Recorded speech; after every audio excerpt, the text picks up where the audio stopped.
Olá pessoal, hoje nós vamos falar de um assunto que na verdade não cai diretamente no vestibular, que a gente vai falar de voz passiva versus voz ativa. Geralmente o vestibular não cobra assuntos gramaticais explicitamente, só que é necessário que você saiba as estruturas para poder ler o texto e compreendê-lo em sua totalidade.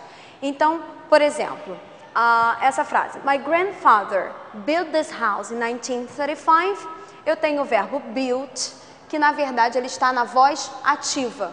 Como eu consigo identificar isso? Você percebe que o sujeito, meu avô, na verdade ele não só é o sujeito da frase, como também ele é o agente do verbo. Então isso caracteriza uma frase que está na voz ativa, que em inglês seria active voice. A mesma frase ela podia ser reescrita usando a voz passiva. E o que a gente encontra agora seria This house was built in 1935, que agora eu tenho um sujeito que na verdade não faz ação.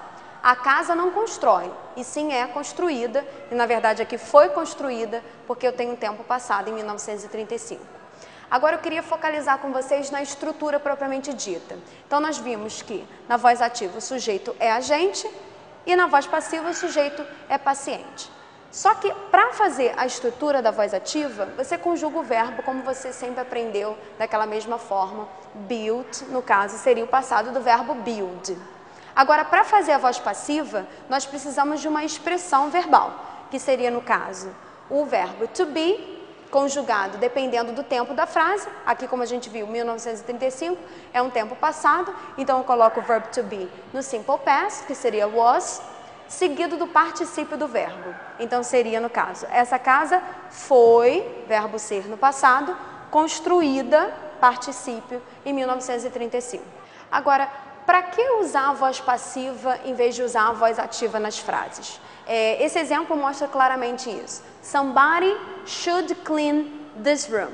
Nesse caso, somebody é um sujeito muito vago. Alguém precisa limpar esse quarto. Agora, eu não sei claramente quem é essa pessoa. Então, para evitar mencionar um agente que não é tão necessário, a gente pode fazer a voz passiva e ficaria muito mais claro e muito mais natural em inglês, que ficaria This room should be cleaned.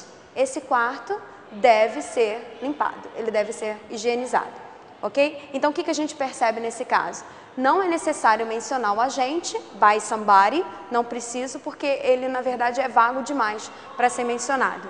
Nesse exemplo, a gente vê, então, a mesma frase sendo reescrita na voz passiva, só que com a diferença estrutural que a gente já tinha visto, que para ser uma estrutura de voz passiva, sempre temos que ter dois elementos, que são verbo to be, aqui nesse caso, juntamente com should, que era a estrutura que a gente tinha, como também junto com o particípio do verbo. Então, esse quarto, esse cômodo, deveria ser limpo.